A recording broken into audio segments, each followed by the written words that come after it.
Bereshit 39.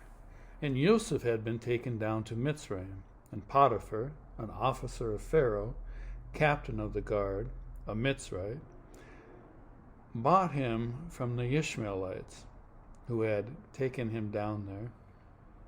And it came to be that Yahuah was with Joseph, and he became a prosperous man, and was in the house of his master the Mitzrayite.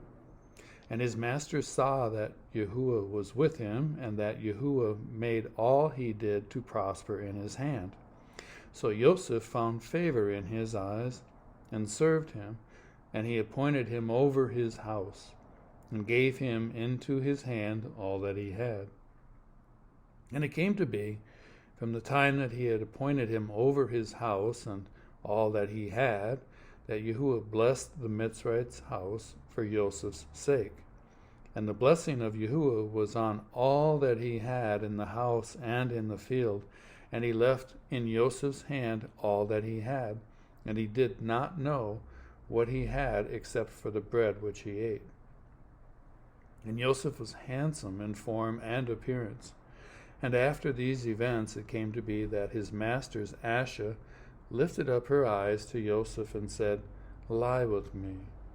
But he refused and said to his master's Asha, "Look, my master does not know what is with me in the house, and he has given into my hand all that he has. No one is greater in this house than I, and he has not withheld whatever from me but you, because you are his Asha. And how shall I do this great evil and sin against Elohim?" And it came to be, as she spoke to Joseph day by day, that he did not listen to her, to lie with her, to be with her. And it came to be on a certain day that when Joseph went into the house to do his work, and none of the men of the house were inside, that she caught him by his garment, saying, "Lie with me." But he left his garment in her hand, and fled and ran outside. And it came to be, when she saw that he had left his garment in her hand and fled outside, that she called to the men of her house and spoke to them, saying, "See, he has brought into us a Hebrew to mock us. He came into me to lie with me, and I cried out with a loud voice. And it came to be, when he heard that I lifted my voice and cried out, that he left his garment with me, and fled and went outside. And she kept his garment with her until his master came home. And she spoke to him these same words, saying, "The Hebrew servant whom you brought to us came in to me to mock me.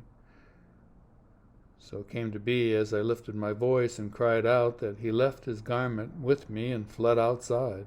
And it came to be, when his master heard the words which his Asha spoke to him, saying, 'Your servant did to me according to these words,' that his displeasure burned. Then Joseph's master took him and put him into the prison, the place where the sovereign's prisoners were confined. And he was there in the prison. But Yahuah was with Joseph and extended kindness to him, and he gave him favor in the eyes of the prison warden.